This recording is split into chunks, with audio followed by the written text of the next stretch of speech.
ಆತ್ಮೀಯ ವೀಕ್ಷಕರೇ, Royson creations YouTube ಚಾನಲ್ಗೆ ನಿಮಗೆ ಸ್ವಾಗತ. ಇಂದಿನ ಈ ವಿಡಿಯೋದಲ್ಲಿ 8ನೇ ತರಗತಿಯ ವಿಜ್ಞಾನ ವಿಷಯದ ಮೌಲ್ಯಾಂಕನ ಪ್ರಶ್ನಪತ್ರಿಕೆ 2024 ಅವುಗಳ ಉತ್ತರವನ್ನು ಸಂಪೂರ್ಣವಾಗಿ ಈ ವಿಡಿಯೋದಲ್ಲಿ ವಿಶ್ಲೇಷಿಸ್ತಾ ಇದ್ದೀನಿ. ಈಗ ಆಲ್ರೆಡಿ ನಾನು ಬೋರ್ಡಿಂದ ಬಿಟ್ಟಿರುವಂತಹ ಒಂದು ಮಾಡೆಲ್ ಕ್ವಶನ್ ಪೇಪರನ್ನು ಮಾಡಿದ್ದೀನಿ ಮಕ್ಕಳ. ಆ ವಿಡಿಯೋ ಲಿಂಕು ಡಿಸ್ಕ್ರಿಪ್ಷನಲ್ಲಿರುತ್ತೆ, ಅದನ್ನು ನೋಡಿ ಚೆನ್ನಾಗಿ ಪ್ರಾಕ್ಟೀಸ್ ಮಾಡ್ಕೊಳ್ಳಿ. ಅದೇ ರೀತಿ ಈ ವಿಡಿಯೋನ ನೋಡಿ ನಾಳೆ ಎಕ್ಸಾಮಲ್ಲಿ ಒಳ್ಳೆಯ ಅಂಕ ತೆಗೆದುಕೊಳ್ಳಿ ಅಂತ ಹೇಳ್ತಾ, ಯಾರೆಲ್ಲ ಮೊದಲ ಬಾರಿ ನಮ್ಮ ಚಾನಲ್ ನೋಡ್ತಿದ್ದೀರಾ ಸಬ್ಸ್ಕ್ರೈಬ್ ಮಾಡಿ ಹಾಗೂ ನಿಮ್ಮ ಫ್ರೆಂಡ್ಸಿಗೆ ಶೇರ್ ಮಾಡಿ. 8ನೇ ತರಗತಿ ವಿಜ್ಞಾನ, ಒಟ್ಟಾರೆ 50 ಅಂಕಗಳಿರ್ತವೆ ಮಕ್ಕಳ. ಫಸ್ಟ್ ಮೇನ್, ಸೂಕ್ತವಾದ ಉತ್ತರವನ್ನು ಆರಿಸಿ ಬರೆಯಿರಿ. ಒಟ್ಟಾರೆಯಲ್ಲಿ 16 MCQಗಳಿರ್ತದೆ. ಮೊದಲನೇ ಪ್ರಶ್ನೆ, ಚಂದ್ರನ ದಕ್ಷಿಣ ಧ್ರುವವನ್ನು ತಲುಪಿದ ಮೊದಲ ರಾಷ್ಟ್ರ. ಸೊ ಇದು ನಮಗೆ ಈ ರೀಸೆಂಟಾಗಿ ಲಾಸ್ಟ್ ಇಯರ್ ನಿಮಗೆ ಗೊತ್ತಿದೆ ಯಾವ ದೇಶ ಮೊದಲು ತಲುಪಿರುವಂಥದ್ದು. ಆನ್ಸರ್ ಆಪ್ಷನ್ ಬಿ, ಭಾರತ ಸರಿಯಾದಂಥ ಉತ್ತರ. ಎರಡನೇ ಪ್ರಶ್ನೆ, ಏಕಮಾನ ವಿಸ್ತೀರ್ಣದಲ್ಲಿನ ಬಲವನ್ನು ಡ್ಯಾಶ್ ಎಂದು ಕರೆಯುತ್ತಾರೆ. ಸೊ ಏಕಮಾನ ವಿಸ್ತೀರ್ಣದಲ್ಲಿನ ಬಲವನ್ನು ನಾವು ಯಾವಾಗಲೂ ಒತ್ತಡ ಅಂತ ಹೇಳಿ ಕರೆಯುವಂಥದ್ದು. ಹಾಗಾಗಿ ಕೊಟ್ಟಿರುವಂಥ 4 ಆಪ್ಷನಲ್ಲಿ ಘರ್ಷಣೆ, ಸಾಂದ್ರತೆ, ಸಂಪರ್ಕ ಬಲ ಇವ್ಯಾವುದೂ ಬರೋದಿಲ್ಲ. ಸೊ ಒತ್ತಡ ಆದರೆ ನಮಗೆ ಗೊತ್ತಿದೆ ವಿಸ್ತೀರ್ಣ ಬೈ ಫೋರ್ಸ್, A/F ಅಂತೇಳಿ ಗೊತ್ತಿದೆ. ಹಾಗಾಗಿ ಆಪ್ಷನ್ ಎ, ಒತ್ತಡ ಇಸ್ ದ ರೈಟ್ ಆನ್ಸರ್. ಮೂರನೇ ಪ್ರಶ್ನೆ, ಅಶ್ರವ್ಯ ಶಬ್ದದ ಆವೃತ್ತಿ ವ್ಯಾಪ್ತಿ 20, 200 ಹರ್ಟ್ಸ್, 200 ಹರ್ಟ್ಸ್ಗಿಂತ ಹೆಚ್ಚು, 200 ಹರ್ಟ್ಸ್ಗಿಂತ ಕಡಿಮೆ, 20 ಹರ್ಟ್ಸ್ಗಿಂತ ಕಡಿಮೆ, 20 ಹರ್ಟ್ಸ್ಗಿಂತ ಹೆಚ್ಚು. ಅಶ್ರವ್ಯ ಶಬ್ದದ ವ್ಯಾಪ್ತಿ ಯಾವಾಗಲೂ 20 ಹರ್ಟ್ಸ್ಗಿಂತ ಕಡಿಮೆನೇ ಇರುತ್ತೆ. ಹಾಗಾಗಿ option C is the right answer. ನಾಲ್ಕನೆಯ ಪ್ರಶ್ನೆ, ಇದು ಸೌರಮಂಡಲದ ಸದಸ್ಯಕಾಯವಲ್ಲ. ಕ್ಷುದ್ರಗ್ರಹ, ಉಪನಕ್ಷತ್ರ, ನಕ್ಷತ್ರ ಪುಂಜಗಳು, ಧೂಮಕೇತುಗಳು. ಸೊ ನೋಡಿ, ಸೌರಮಂಡಲದಲ್ಲಿ ಉಪಗ್ರಹ ಇದೆ, ಕ್ಷುದ್ರಗ್ರಹ ಇದೆ, ಧೂಮಕೇತು 3 ಸಹ ಇರುತ್ತೆ. ಆದರೆ ನಕ್ಷತ್ರ ಪುಂಜ ಅದರಲ್ಲಿ ಬರೋದಿಲ್ಲ. ಹಾಗಾಗಿ ಆಪ್ಷನ್ ಸಿ, ನಕ್ಷತ್ರ ಪುಂಜ ರೈಟ್ ಆನ್ಸರ್. ಐದನೇ ಪ್ರಶ್ನೆ, ಕಣ್ಣಿನೊಳಗೆ ಪ್ರವೇಶಿಸುವ ಬೆಳಕಿನ ಪ್ರಮಾಣವನ್ನು ನಿಯಂತ್ರಿಸುವಂತಹ ಕಣ್ಣಿನ ಭಾಗ ಯಾವುದು? ವರ್ಣಪಟಲ, ಮಸೂರ, ಕಾರ್ನಿಯ, ಅಕ್ಷಿಪಟಲ. ಸೊ ಕೊಟ್ಟಿರೋಂಥದ್ರಲ್ಲಿ ಆಪ್ಷನ್ ಎ, ವರ್ಣಪಟಲ ಇಸ್ ದ ರೈಟ್ ಆನ್ಸರ್. ಹಾಗಾಗಿ ನಮ್ಮ ಕಣ್ಣಿನೊಳಗಡೆ ಯಾವುದೇ ರೀತಿಯ ಬೆಳಕು ಬರಬೇಕಾದ್ರೆ ಅದನ್ನು ನಿಯಂತ್ರಿಸುವಂಥದ್ದೇ ವರ್ಣಪಟಲ ಆಗಿರ್ತದೆ. ನೆಕ್ಸ್ಟ್ 6ನೇ ಪ್ರಶ್ನೆ, ಈ ಕೆಳಗಿನವುಗಳಲ್ಲಿ ಯಾವುದನ್ನು ತಂತಿಯನ್ನಾಗಿ ಮಾರ್ಪಡಿಸಬಹುದು? ಫಾಸ್ಫರಸ್, ಗಂಧಕ, ಕಾರ್ಬನ್ ಮತ್ತೆ ಚಿನ್ನ. ಸೊ ಕೊಟ್ಟಿರೋ ಇವು 3ರಲ್ಲಿ ಚಿನ್ನವನ್ನ ನಾವೇನ್ ಮಾಡ್ಬೋದು? ತಂತಿಯನ್ನಾಗಿ ಮಾರ್ಪಡಿಸಬಹುದು. ಯಾಕೆಂತ ಹೇಳಿದ್ರೆ ಅದು ಒಂದು ಲೋಹ ಆಗಿರುತ್ತೆ. ಹಾಗಾಗಿ ಲೋಹವನ್ನ ಈಸಿಯಾಗಿ ನಾವು ತಂತಿಯನ್ನಾಗಿ ಅಥವಾ ಹಾಳೆಯನ್ನಾಗಿ ಮಾರ್ಪಡಿಸಬಹುದು. ಆ ಲೋಹಗಳನ್ನ ಆ ರೀತಿ ಮಾಡ್ಲಿಕ್ಕೆ ತನ್ಯತೆನೂ ಇರಲ್ಲ, ಅದರಲ್ಲಿ ಕುಟ್ಯತೆ ಗುಣಗಳನ್ನು ಸಹ ಹೊಂದಿರುವುದಿಲ್ಲ. 7ನೇ ಪ್ರಶ್ನೆ, ಬೆಂಕಿ ಆರಿಸುವವರ ಸಮವಸ್ತ್ರಗಳನ್ನ ಬೆಂಕಿ ನಿರೋಧಕವಾಗಿಸಲು ಅದಕ್ಕೆ ಈ ಪ್ಲಾಸ್ಟಿಕ್ನ ಲೇಪನ ಮಾಡಿರ್ತಾರೆ.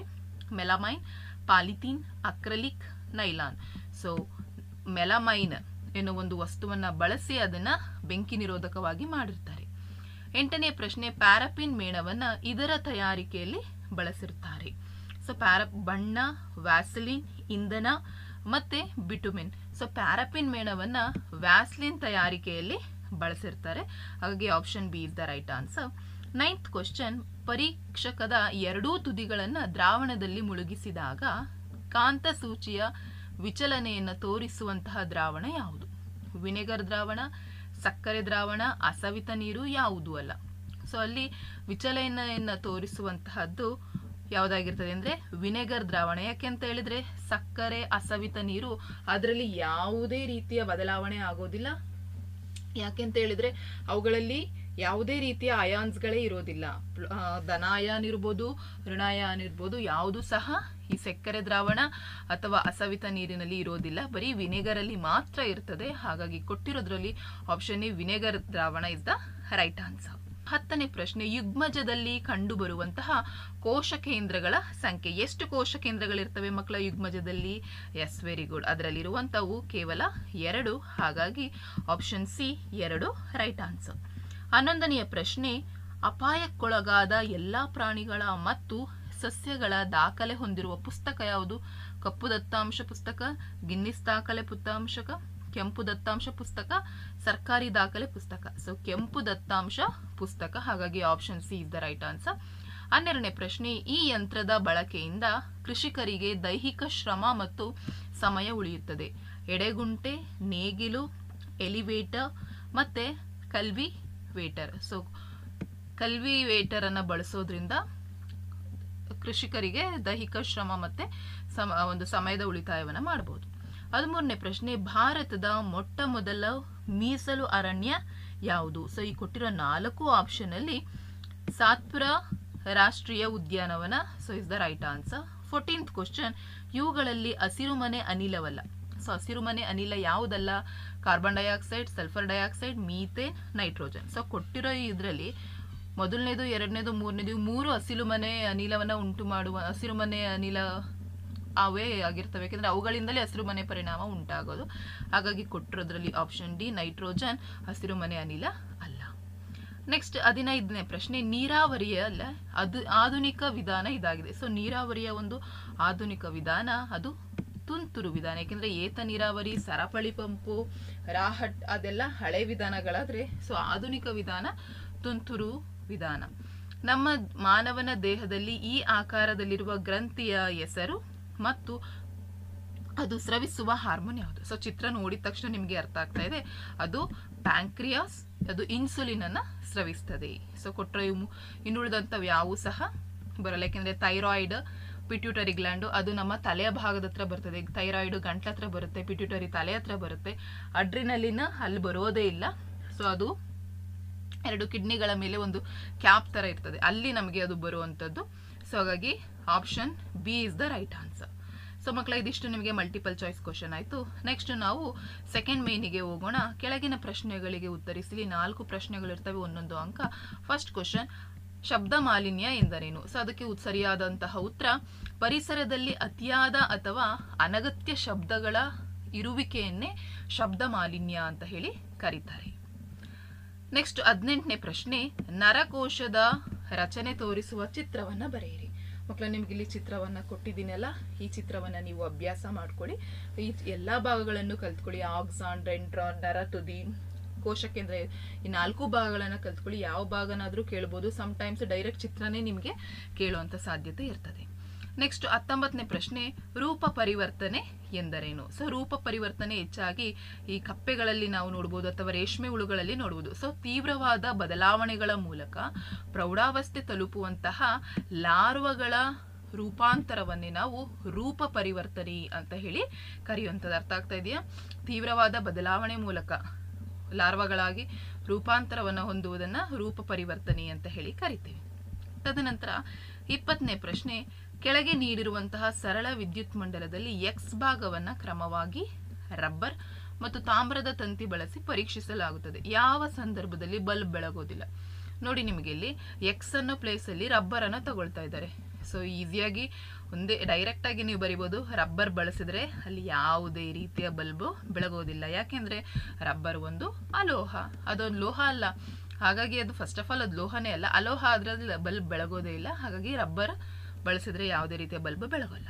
ಇದಿಷ್ಟು ಒನ್ ವರ್ಡ್ ಆನ್ಸರ್ ಆದ್ರೆ ನೆಕ್ಸ್ಟ್ ಥರ್ಡ್ ಮೇನ್ಗೆ ಹೋಗೋಣ. ಕೆಳಗಿನ ಪ್ರಶ್ನೆಗಳಿಗೆ ಉತ್ತರಿಸಿ. ಫಸ್ಟ್ ಒನ್, 21ನೇದು, ಆಟಗಾರರು ಮುಳ್ಳುಗಳಿರುವ ಬೂಟುಗಳನ್ನು ಹೇಗೆ ಧರಿಸುತ್ತಾರೆ? ವಿವರಿಸಿ. ಯಾಕೆಂತ ಹೇಳಿದ್ರೆ ಆಟಗಾರರು ಮುಳ್ಳುಗಳಿರುವ ಬೂಟುಗಳನ್ನು ಧರಿಸೋದು ಅದರಲ್ಲಿ ಘರ್ಷಣೆ ಹೆಚ್ಚಾಗ್ತದೆ ಮತ್ತೆ ನೆಲದ ಮೇಲೆ ಉತ್ತಮವಾದಂತಹ ಹಿಡಿತ ಸಿಗುತ್ತೆ, ಹಾಗಾಗಿ ಅವರು ಅದನ್ನ ಬಳಸ್ತಾರೆ. ನೆಕ್ಸ್ಟ್ ಆ ಪ್ರಶ್ನೆಗೆ ನಮಗೆ ಇನ್ನೊಂದು ಆಪ್ಷನ್ ಕೊಟ್ಟಿದ್ದಾರೆ, ಉರುಳು ಘರ್ಷಣೆಯು ಜಾರು ಘರ್ಷಣೆಗಿಂತ ಕಡಿಮೆ ಇರುತ್ತದೆ, ವಿವರಿಸಿ. ಸೊ ಆ ಪ್ರಶ್ನೆಗೆ ನಾನು ಆಲ್ರೆಡಿ ಮಾಡಲ್ ಕ್ವಶನ್ ಪೇಪರ್ ಎಲ್ಲ ಆನ್ಸರ್ ಅನ್ನು ಕೊಟ್ಟಿದ್ದೀನಿ. ಸೊ ಈಗ ನಾನು ಅದನ್ನ ಕೊಡ್ತಾ ಇಲ್ಲ. ಸೊ ನೀವು ಆ ವಿಡಿಯೋನು ಬೇಕಾದ್ರೆ ನೋಡ್ಕೊಳ್ಳಿ. 22ನೇ ಪ್ರಶ್ನೆ, ಭೂಕಂಪ ಸಂಭವಿಸಿದ ಸಮಯದಲ್ಲಿ ನೀವು ಮನೆಯಿಂದ ಹೊರಗೆ ಇದ್ದ ಸಂದರ್ಭದಲ್ಲಿ ನಿಮ್ಮನ್ನು ರಕ್ಷಿಸಿಕೊಳ್ಳಲು ತೆಗೆದುಕೊಳ್ಳುವ ಮುನ್ನೆಚ್ಚರಿಕೆ ಕ್ರಮಗಳು ಯಾವ್ಯಾವು ತಿಳಿಸಿ. ನೀವೇನಾದ್ರೂ ಹೊರಗಡೆ ಇದ್ರೆ, ಮೊದಲನೇದು ಕಟ್ಟಡಗಳು, ಮರಗಳು ಮತ್ತು ಮೇಲಿನ ವಿದ್ಯುತ್ ತಂತಿಗಳಿಂದ ದೂರದಲ್ಲಿರುವಂತಹ ಸೂಕ್ತವಾದ ಸ್ಥಳದಲ್ಲಿ ನೆಲದ ಮೇಲೆ ಕುಳಿತುಕೊಳ್ಬೇಕು. ಅಥವಾ ಕಾರು ಅಥವಾ ಬಸ್ನಲ್ಲಿ ಇದ್ರೆ ನೀವು ಹೊರಗಡೆ ಬರಬಾರದು, ಏಕೆಂದರೆ ಚಾಲಕನಿಗೆ ಭೂಕಂಪದ ವಲಯದಿಂದ ನಿಧಾನವಾಗಿ ದೂರ ಚಲಿಸಲು ತಿಳಿಸಿ ನಡುಕ ನಿಲ್ಲುವವರೆಗೆ ಹೊರಗಡೆ ಬರಬಾರದು. ಸೊ ಇದೊಂದಷ್ಟು ಕ್ರಮಗಳನ್ನು ನೀವು ಕೈಗೊಳ್ಳಬೇಕಾಗತ್ತೆ. ನೆಕ್ಸ್ಟ್ 23ನೇ ಪ್ರಶ್ನೆ, ನಿಯತ ಮತ್ತು ಚದುರಿದ ಪ್ರತಿಫಲನಕ್ಕಿರುವ ವ್ಯತ್ಯಾಸ ತಿಳಿಸಿ ಅಥವಾ ಬೆಳಕಿಗೆ ಸಂಬಂಧಿಸಿದಂತೆ ಇವುಗಳನ್ನು ನಿರೂಪಿಸಿ. ಪ್ರತಿಫಲನ ಎಂದರೇನು ಮತ್ತೆ ಚದುರುವಿಕೆ ಅಂತ ಅಂದ್ರೆ ಏನು? ಸೊ ಮೊದಲನೇದಾಗಿ ನಿಯತ ಪ್ರತಿಫಲನ ಅಂದ್ರೆ ನುಣುಪಾದ ಮೇಲ್ಮೈಯಿಂದ ಉಂಟಾಗುವಂತಹ ಪ್ರತಿಫಲನಕ್ಕೆ ನಾವು ನಿಯತ ಪ್ರತಿಫಲನ ಅಂತೀವಿ. ಮತ್ತೆ ಇಲ್ಲಿ ಬೆಳಕಿನ ಕಿರಣಗಳು ಪರಸ್ಪರ ಸಮಾಂತರವಾಗಿರ್ತದೆ. ಮತ್ತು ಇಲ್ಲಿ ಸ್ಪಷ್ಟವಾದ ಪ್ರತಿಬಿಂಬ ಬರುತ್ತೆ. ಅದರಲ್ಲಿ ನಿಯತ ಪ್ರತಿಫಲನ, ರೆಗ್ಯುಲರ್ ರಿಫ್ಲೆಕ್ಷನ್, ರೆಗ್ಯುಲರ್ ಸರ್ಫೇಸ್ ಇದ್ದಾಗ, ಒಂದು ಸ್ಮೂತ್ ಸರ್ಫೇಸ್ ಇದ್ದಾಗ. ಚದುರಿದ ಪ್ರತಿಫಲನ ಯಾವಾಗ ಉಂಟಾಗ್ತದೆ ಅಂದರೆ ಒಂದು ಒರಟಾದ ಅನಿಯತ ಮೇಲ್ಮೈಯಿಂದ ಉಂಟಾಗುವಂತಹ ಪ್ರತಿಫಲನವನ್ನೇ ನಾವು ಚದುರಿದ ಪ್ರತಿಫಲನ, ಅಂದರೆ ರಫ್ ಸರ್ಫೇಸ್ ಮೇಲೆ ಉಂಟಾಗುವಂಥದ್ದು. ಬೆಳಕಿನ ಕಿರಣಗಳು ಪರಸ್ಪರ ಇಲ್ಲಿ ಸಮಾಂತರ ಆಗಿರೋದಿಲ್ಲ, ಹೇಗೆ ಬೇಕು ಹಾಗೆ ಚಲಿಸ್ತಿರ್ತವೆ, ಮತ್ತು ಇಲ್ಲಿ ಸ್ಪಷ್ಟವಾದ ಪ್ರತಿಬಿಂಬ ಮೂಡೋದಿಲ್ಲ. ಅರ್ಥ ಆಗ್ತಾ ಇದೆಯಾ? ಸೊ ನೀವು ಅದಕ್ಕೆ ಎಕ್ಸಾಂಪಲ್ ಅಂದರೆ ಉದಾಹರಣೆಗೆ ನೀರು ಯಾವುದೇ ರೀತಿಯಲ್ಲಿ ಅಲೆಗಳು ಉಂಟಾಗ್ದಲೇ ಇದ್ದಾಗ ನಮಗೆ ಪ್ರತಿಬಿಂಬ, ನಿಯತ ಪ್ರತಿಬಿಂಬ ಸಿಗುತ್ತೆ. ಅಲೆಗಳು ಉಂಟಾಯಿತು ಅಂತ ಹೇಳಿದ್ರೆ ಅಲ್ಲಿ ನಮಗೆ ಅನಿಯತ ಪ್ರತಿಫಲನ. ಈಸಿ ಆದಂಥ ಒಂದು ಎಕ್ಸಾಂಪಲ್ ನಿಮ್ಗೆ ಅರ್ಥ ಆಗುತ್ತೆ. ಸೊ ನೆಕ್ಸ್ಟ್ ಈ ಪ್ರಶ್ನೆಗೆ ಆಪ್ಷನ್ ಕೊಟ್ಟಿದ್ದಾರೆ. ಸೊ ರಿಫ್ಲೆಕ್ಷನ್ ಮತ್ತು ರಿಫ್ರಾಕ್ಷನ್ ಎರಡು ಸಹ ಈಸಿ ಇರುವಂಥದ್ದು, ರಿಫ್ಲೆಕ್ಷನ್ ಆ್ಯಂಡ್ ರಿಫ್ರಾಕ್ಷನ್. 24ನೇ ಪ್ರಶ್ನೆ, ಕೆಳಗಿನ ಸಂದರ್ಭದಲ್ಲಿ ನಡೆಯುವಂತಹ ರಾಸಾಯನಿಕ ಕ್ರಿಯೆಗಳ ಪದ ಸಮೀಕರಣಗಳನ್ನು ಬರೆಯಿರಿ. ತಾಮ್ರದ ಫಲಕದ ಮೇಲೆ ಸಲ್ಫ್ಯೂರಿಕ್ ಆಮ್ಲ ಸುರಿದಾಗ ಕಬ್ಬಿಣದ ಮೊಲೆಗಳನ್ನು ಸಲ್ಫೈಡ್ ದ್ರಾವಣದಲ್ಲಿ ಇರಿಸಿದಾಗ. ಸೊ ಇದಕ್ಕೆ ನಾನು ಮಕ್ಕಳ ನಿಮಗೆ ಇಲ್ಲಿ ಈಕ್ವೇಶನ್ ಅನ್ನು ಕೊಟ್ಟಿದ್ದೀನಿ ನೋಡಿ, ಈ ಈಕ್ವೇಶನ್ ಬರೆದ್ರೆ ಸಾಕು, ನಿಮಗೆ ಅಂಕ ಸಿಗುತ್ತೆ. ಸೊ ಅದೇ ಪ್ರಶ್ನೆಗೆ ಇನ್ನೊಂದು ಆಪ್ಷನ್ ಕೊಟ್ಟಿದ್ದಾರೆ. ಮೆಗ್ನೀಷಿಯಂ ಆಕ್ಸೈಡ್ ಅನ್ನ ನೀಲಿ ಮತ್ತು ಕೆಂಪು ಲಿಟ್ಮಸ್ ಕಾಗದಗಳ ಜೊತೆ ಸೇರಿಸಿದೆ. ಲಿಟ್ಮಸ್ ಕಾಗದದಲ್ಲಿ ಗಮನಿಸುವ ಬದಲಾವಣೆಯನ್ನು, ಒಂದು ವೇಳೆ ಲಿಟ್ಮಸ್ ಕಾಗದದ ಬಣ್ಣದಲ್ಲಿ ಬದಲಾವಣೆ ಆದರೆ ಅದಕ್ಕೆ ಕಾರಣವಾದ ಮೆಗ್ನೀಷಿಯಂ ಆಕ್ಸೈಡ್ನ ಲಕ್ಷಣವೇನು ಕೇಳಿದ್ದಾರೆ. ಸೊ ಮೆಗ್ನೀಷಿಯಂ ಆಕ್ಸೈಡ್ ಅನ್ನ ಮಕ್ಕಳ ನೀಲಿ ಲಿಟ್ಮಸ್ನ ಕಾಗದ ಜೊತೆ ಪರೀಕ್ಷಿಸಿದಾಗ ಕಾಗದದ ಬಣ್ಣದಲ್ಲಿ ಯಾವುದೇ ಬದಲಾವಣೆ ಆಗೋದೇ ಇಲ್ಲ. ಯಾಕೆ ಅಂತ ಹೇಳಿದ್ರೆ ಅದು ಒಂದು ಆಸಿಡ್ ಆಗಿದೆ, ಸೊ ಮೆಗ್ನೀಷಿಯಂ ಆಕ್ಸೈಡ್. ಆದರೆ ಕೆಂಪು ಲಿಟ್ಮಸ್ ಕಾಗದದ ಜೊತೆ ಪರೀಕ್ಷಿಸಿದಾಗ ಕಾಗದವು ನೀಲಿ ಬಣ್ಣಕ್ಕೆ ಬದಲಾಗ್ತದೆ. ಯಾಕೆ ಅಂತ ಹೇಳಿದ್ರೆ ಇದು ಮೆಗ್ನೀಷಿಯಂ ಆಕ್ಸೈಡ್ ಪ್ರತ್ಯಾಮ್ಲವೆಂದು ಸೂಚಿಸುತ್ತದೆ. 25ನೇ ಪ್ರಶ್ನೆ, ಪೆಟ್ರೋಲಿಯಂ ಅನ್ನು ಕಪ್ಪು ಚಿನ್ನವೆಂದು ಕರೆಯುತ್ತಾರೆ, ವೈಜ್ಞಾನಿಕ ಕಾರಣವನ್ನ ಕೊಡಿ. ಯಾಕೆಂತ ಹೇಳಿದ್ರೆ ಅದು ಪೆಟ್ರೋಲಿಯಂ ವಾಣಿಜ್ಯಿಕವಾಗಿ ಹೆಚ್ಚು ಮಹತ್ವವನ್ನ ಪಡೆದಿದೆ. ಇದರಿಂದ ಅನೇಕ ವಸ್ತುಗಳನ್ನು ಉತ್ಪಾದಿಸಬಹುದು. ಉದಾಹರಣೆಗೆ ಗೊಬ್ಬರಗಳು, ಎಳೆಗಳು, ಪ್ಲಾಸ್ಟಿಕ್ಗಳು ಇತ್ಯಾದಿಗಳು, ಇವುಗಳನ್ನು ನಾವಲ್ಲಿ ತಯಾರಿಸಬಹುದಾಗಿದೆ. ತದನಂತರ 26ನೇ ಪ್ರಶ್ನೆ, ನಿಮ್ಗೆ ಇಲ್ಲಿ ಚಿತ್ರ ನೋಡಿದ್ರೆ ಗೊತ್ತಾಗ್ತಾ ಇದೆ. ಇಲ್ಲಿ ಏನಾಗ್ತಾ ಇದೆ, ಇಲ್ಲಿ ಫ್ಯೂಷನ್ ಆಗ್ತಿರೋದು, ಏನಾಗ್ತದೆ, ಒಂದು ಜೀವಿ ಅಂದ್ರೆ ಸಂತಾನೋತ್ಪತ್ತಿಯನ್ನ ನಡೆಸ್ತಾ ಇರೋದು. ಸೊ ಈ ಚಿತ್ರವನ್ನು ನೋಡಿ ಏನ್ ಕೇಳಿದ್ದಾರೆ, ಇದರಲ್ಲಿರುವಂತಹ ಎಕ್ಸ್ ಅದರ ಜೀವಿಯ ಹೆಸರೇನು ಮತ್ತೆ ಇಲ್ಲಿ ನಡೆಯುವಂತಹ ಕ್ರಿಯೆಯನ್ನ ಹೆಸರಿಸಿ. ಸೊ ಈ ಚಿತ್ರ ನೋಡಿದ್ರೆ ಗೊತ್ತಾಗುತ್ತೆ, ಇದು ಒಂದು ಅಮೀಬಾ ಆಗಿದೆ. ಮತ್ತೆ ಅಲ್ಲಿ ಏನ್ ನಡೀತಾ ಇದೆ ಅಲ್ಲಿ ಅಂತ ಹೇಳಿದ್ರೆ ಅಲ್ಲಿ ದ್ವಿವಿದಳನ, ಸೊ ಅಲೈಂಗಿಕ ಸಂತಾನೋತ್ಪತ್ತಿ ನಡೀತಾ ಇರೋಂಥದ್ದು. ಹಾಗಾಗಿ ಅದು ಜೀವಿ ಯಾವುದು, ಅಮೀಬಾ. ಅಲ್ಲಿ ನಡೀತಿರುವಂಥದ್ದು ದ್ವಿವಿದಳನ ಅಂದ್ರೆ ಅಲೈಂಗಿಕ ಸಂತಾನೋತ್ಪತ್ತಿ. ಸೊ ಇದಿಷ್ಟು ಮಕ್ಕಳ ನಿಮಗೆ 2 ಅಂಕದ ಪ್ರಶ್ನೆಗಳಾದ್ರೆ ತದನಂತರ 3 ಅಂಕದ ಪ್ರಶ್ನೆಗಳು. 27ನೇ ಪ್ರಶ್ನೆ, ಶುದ್ಧ ನೀರಿನ ಮೂಲಕ ವಿದ್ಯುತ್ ಪ್ರವಹಿಸುತ್ತದೆ, ಇಲ್ಲದಿದ್ದರೆ ಅದು ವಿದ್ಯುತ್ ವಾಹಕವಾಗಲು ಏನು ಮಾಡಬೇಕು, ಅಥವಾ ಸೇತುವೆಗಳಲ್ಲಿ ಬಳಸುವ ಕಬ್ಬಿಣದ ದೀರ್ಘ ಬಾಳಿಕೆಗೆ ಏನು ಮಾಡಬೇಕು, ನಿಮ್ಮ ಉತ್ತರವನ್ನ ಸಮರ್ಥಿಸಿ. ಸೊ ಶುದ್ಧ ನೀರು ಅಥವಾ ಅಸವಿತ ನೀರಿನಲ್ಲಿ ನೀರು ಯಾವುದೇ ರೀತಿಯ ವಿದ್ಯುತ್ ಪ್ರವೇಶಿಸುವುದಿಲ್ಲ. ಯಾಕೆಂತ ಹೇಳಿದ್ರೆ ಅಲ್ಲಿ ಯಾವುದೇ ರೀತಿಯ ಅಯಾನ್ಗಳಾಗ್ಲಿ ಮಿನರಲ್ಸ್ ಏನೂ ಇರೋದಿಲ್ಲ ಶುದ್ಧ ನೀರಿನಲ್ಲಿ ಅಥವಾ ಅಸವಿತ ನೀರಿನಲ್ಲಿ.